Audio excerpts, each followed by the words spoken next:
Hello chess friends! Before we start with this chess lesson, I want to wish to you all Happy New Year. Let this 2019 bring great health, new goals, new achievements and a lot of new inspirations on your life. I wish you a year fully loaded with happiness.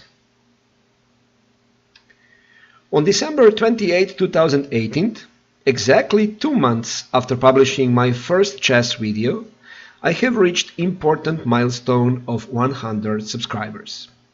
I hope that this is just a start and motivation for me to create new chess content for you, and that this channel will significantly grow in 2019. In this video chess lesson, I will make to you introduction about Giuocco Piano opening. If you missed to see my previous lessons about openings which covered introduction to French defense and Ruy Lopez, take a look information about that in the right upper corner. Giuocco Piano in Italian language means the quiet game, is also called the Italian opening, and it starts with the moves as follows: e4, e5, knight f3, knight c6, bishop c4 and bishop c5. Giuocco Piano is actually one of the oldest recorded openings. First time it was played at the beginning of the 16th century, but the most of early information we have by Italian Greco, who played this opening at the beginning of the 17th century. The opening, as I said, is also known as Italian game, although this name is used to describe the game, all the games starting with e4, e5, knight f3, knight c6 and bishop c4, regardless to black's third move. Giuocco Piano was very popular through the 19th century, but modern developments actually in defensive play caused that the most chess masters switched to other openings, like for example Ruy Lopez, which will offer white greater chance for long-term initiative. Instead of this move, bishop c5, which is the main move for Giuocco Piano in the Italian game, alternatives are, for example, knight f6, which is called two knights defense, and two knights defense is considered to be a separate opening, and the complete lesson can be made only on two knights defense. Then we have bishop to e7, which is called the Hungarian defense. Then we can have third move d6, which is called the semi-Italian opening. And we also have very interesting move knight d4, which is called the Blackboard Gambit, or also Kostic Gambit, where it is bad to capture this free pawn which is offered on e5 square, but this position will be a material of one of my next chess lessons. It is also possible to play third move f5, which is called Rousseau Gambit. The main variation after bishop c5, bishop c3, the main move, actually is c3 move, the move which actually prepares for the central advance d4. Black in this moment try to hold a strong point in the center at e5 with queen e7 move, or he can counterattack with knight f6. But also white has some alternatives to this main line, which is c3 move. The main alternative is d3 move, which is in Italian called Giuocco Pianissimo, very quiet game. In this variation, white will aim for a slow build-up, delaying the push to d4 until it can be prepared. By simply avoiding this immediate confrontation in the center, white prevents early release of tension through exchange and enters positional maneuvering game. Usual continuation is knight f6 and then c3 move, which can also retain this Italian flavor if white plays later this a4 and b4, simply staking out space on the queen side. Despite its slow drawish reputation, this variation became more popular after being taken up by John Nunn in early 1980s, and many other strong players later use this Italian Giuocco Pianissimo in their tournament games, like Anatoly Karpov, Vishwanathan Anand, and even Magnus Carlsen played a game against Nakamura in 2011, and he won this game. Continuation now can be d6, short castle, and now b4, bishop b6, a4, threatening to trap this bishop. So a6, knight bd2, knight e7, bishop b3, releasing c4 square for the knight. Knight g6, knight c4. This dark squared bishop is important for black and usually can be traded only for white's dark squared bishop. So black plays bishop a7 and bishop e3 can be played, for example, here. Another alternative to the main move c3, beside the Giuocco Pianissimo d3 move, is short castle. And after knight f6, d4 move, which is the Max Lanka Gambit, named after German master Max Lanka, with similar ideas to actually Italian Gambit, but with some transpositional differences. After ed4, e5, d5, e takes f6, d takes c4, rook e1 check, bishop e6, knight g5, queen d5, almost the only good move in this position, knight c3. It's not possible now to capture this knight because black will lose the whole queen. And after queen f5, knight c4, and long castle, we enter in a really complicated position. Another interesting alternative to the main line is so-called Evans Gambit with b4 move. In this opening, white will offer a pawn to actually speed up his development. This opening was very popular in 19th century, and then it was even played more than standard Giuocco Piano. After black captures that bishop, white plays c3, of course, and now there are several possible moves for black's bishop, because black's bishop must move of b4 square. Three moves are considered as playable moves: bishop a5, bishop c5, and bishop e7, while bishop d6 and bishop f8 are bad continuations. If, for example, bishop c5, d4, ed4, short castle, d6, cd4, and bishop b6, and we see that in this position white is a pawn down, but white has great center and faster and better development. The black's most popular move in this Evans Gambit after c3 is bishop a5. Simply, it will get out of the way of white center pawns, and it will pin the c3 pawn if white plays d4. But the problem with this move is that it has the disadvantage of actually removing a5 square for black's knight. Black usually subsequently retreats the bishop to b6 to facilitate knight a5, which is particularly strong when white goes with bishop c4, queen b3 approach, lining up these two pieces along light square diagonal and attacking f7. In that case, a5 square should be available for the knight. And there is one more good continuation for black, which is bishop e7. And this is very often considered as the safest retreat, and has been played by Vishwanathan Anand. After d4 and knight a5, there are now two possible continuations: bishop e2 to maintain an initiative as played by Garry Kasparov, or immediately to capture this pawn on e5 by playing knight e5. Another alternative beside Evans Gambit is fourth move knight c3, which after knight f6 goes into the four knights variation, and we also have fourth move d4, which is Italian Gambit, in which white will open up the center and to avoid these quiet lines of Giuocco Piano and Giuocco Pianissimo. Let's go back now to the main line. We said that the main line is fourth move c3, and now black has two possible continuations, as we mentioned earlier.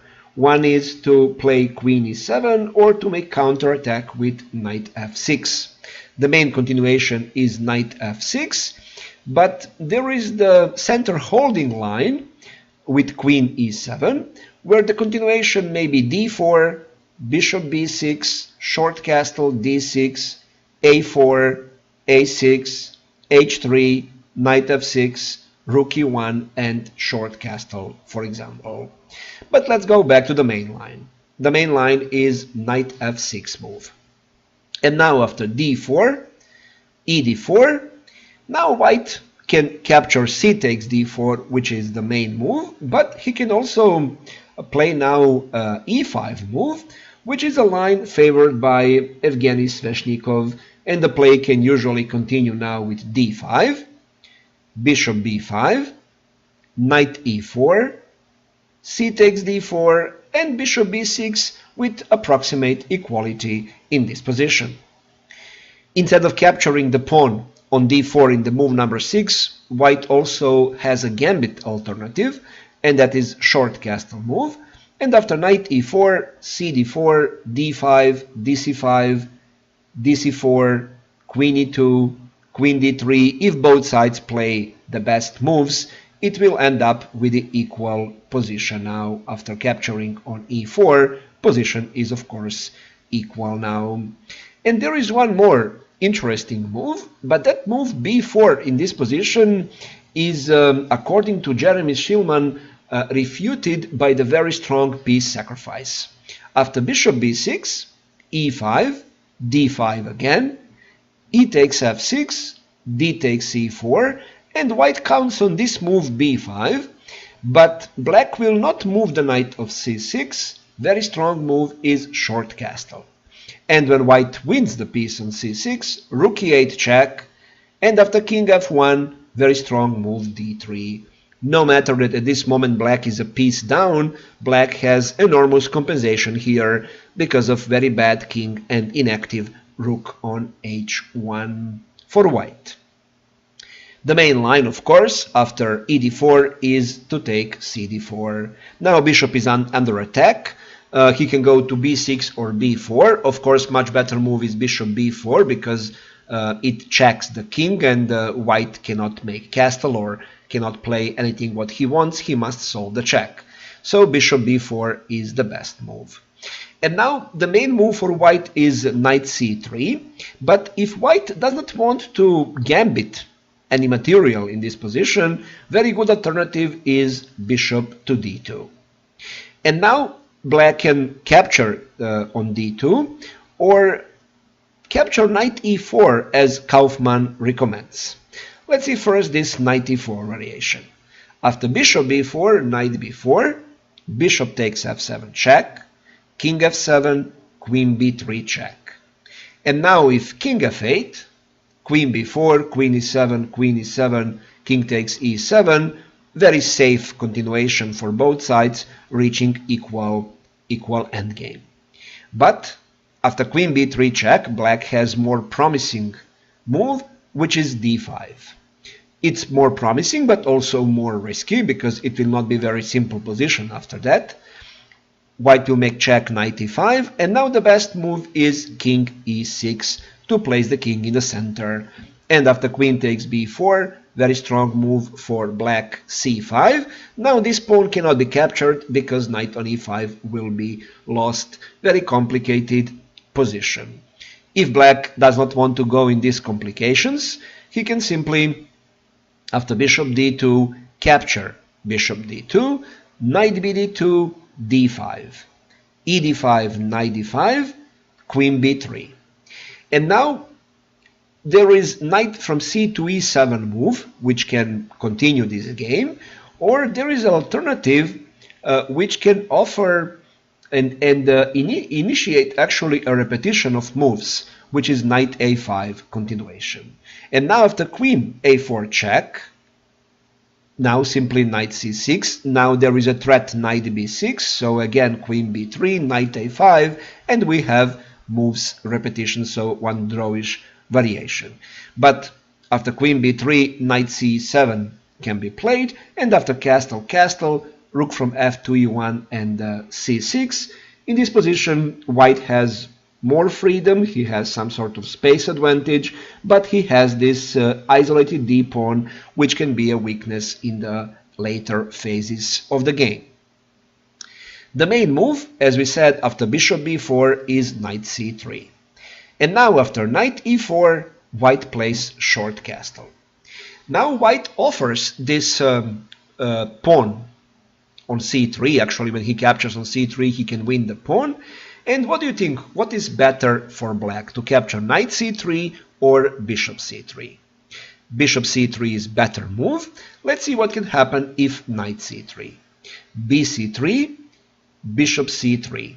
And now the Scottish master James Aitken proposed bishop a3, which actually gives white very nice advantage after bishop a3 move here.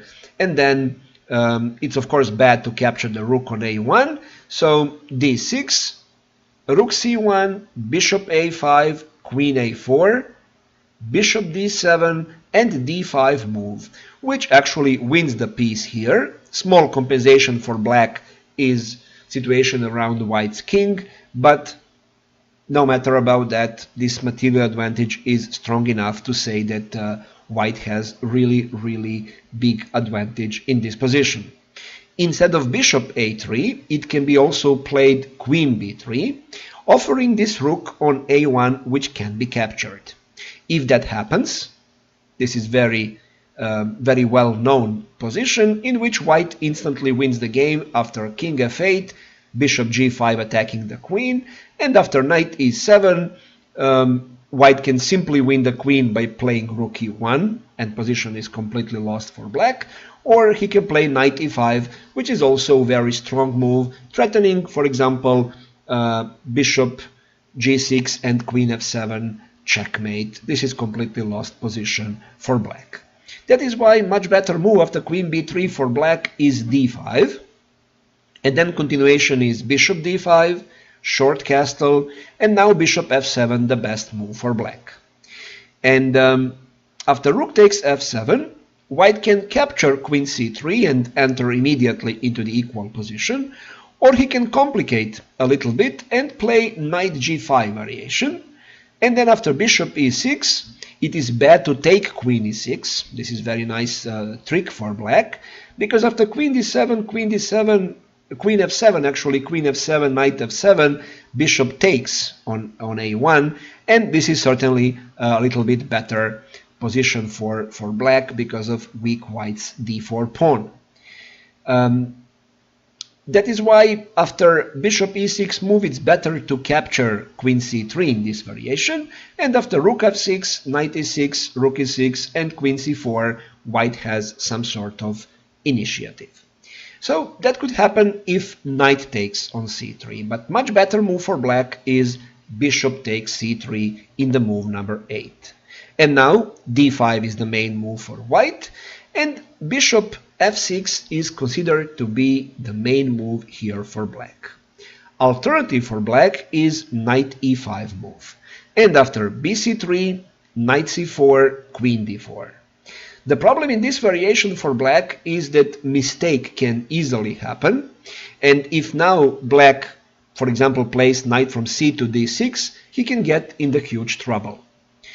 After knight c d6, so knights are now untouchable, one defends each other, but white captures the pawn on g7, attacking the rook. Queen f6 looks to be the best defense, but after queen f6, knight f6, rook e1, now king f8 will lose the game. If knight from f to e4, knight d2, f5, and f3, this is certainly a little bit better position. It must be a little bit better position for white.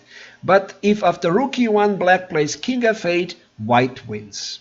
Bishop h6 check, king g8, and rook e5 threatening checkmate, rook g5.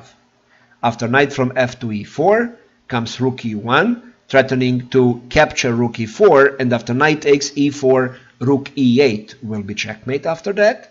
So f6 to get f7 square for the king, but rook e7. And after knight f5, simply rook e8, rook takes h8, and this is winning position for white. But after queen d4, there is a good move for black, which is short castle, offering one of these two knights, and after queen e4, knight d6, queen d3, black is a pawn up, but white has compensation. The main move, as we said after d5, is bishop f6. Now rook e1, one of the knights must be lost, so black plays knight e7, logical move, rook takes e4. And now there is very important move for black, which is d6, because if black castles immediately, white can push d6 and hold up development of this light-squared bishop on c8, and white has solid compensation and good activity in this position. That is why the best move for black is d6. Now bishop g5, bishop takes g5, and knight takes g5. And now if black castles in this position, we enter in this famous variation in which will lead to a draw with best play for black, although black has many opportunities to make some mistake and it can go wrong for him. It starts with knight h7, and after king h7, white will line up his major pieces along h5, threatening checkmate. f5 will be played, queen h7, king f7. Black needs to play here unique moves to hold up this game.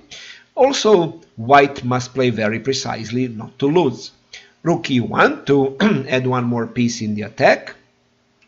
Queen f8, bishop b5, controlling e8 square, which is later important that king cannot escape. And after rook to h8, queen takes the rook, pawn takes on h6, queen h7 check, and rook e7. That was the idea of rook e1 and bishop b5 moves for white. The point is, when this rook is captured, we have now very nice perpetual check. Black king cannot capture the pawn on d5 because he loses the queen. He is forced to go back, and now since he cannot use this e8 square, it is just easy perpetual check and the game is drawn. But better move for black after knight g5 is h6. And now if bishop b5 check, black can have some small advantage after bishop d7, queen e2, bishop b5, queen b5, and queen d7. So the main move is queen to e2. Queen e2 is considered to be the main move, with rook e1 idea lining up against this knight on e7. H takes g5, so black is a piece up, but after rook e1 he must lose one of his pieces. The best defense, of course, for black is bishop to e6, d takes e6, and then f6. Now white plays rook e3. He has the idea to play rook h3, exchange the rooks, and try to take advantage of the very weak and light squares around black's king, with some queen h5, queen f7 checkmating ideas. But black plays great move c6. The point of this move is to open up diagonal for the queen, so that queen can go later on a5, attacking the rook on e1, and also preparing playing queen e5 or queen f5, closing up the fifth rank. Let's see what does it mean. After rook h3, g takes h3, now queen h5 mating threat exists, so we must play g6 for black here. And at this moment, it is very doubtful that white has compensation for sacrificed pawn. If now, for example, white plays this queen f3 move, attacking the pawn on f6, then we see the meaning of the c6 move for black, queen a5, attacking the rook on e1, and preparing queen e5 or queen f5, depending on where this rook goes. And if, for example, rook e2, then queen f5, and this is certainly much better position for black. That would be all in this video chess lesson, in which we made introduction to Giuocco Piano. If you want to see some specific content in my video chess lessons, please place the comment below my video on YouTube. Take a look at the suggested videos and don't forget to like, share and subscribe to my channel. Happy New Year to everyone!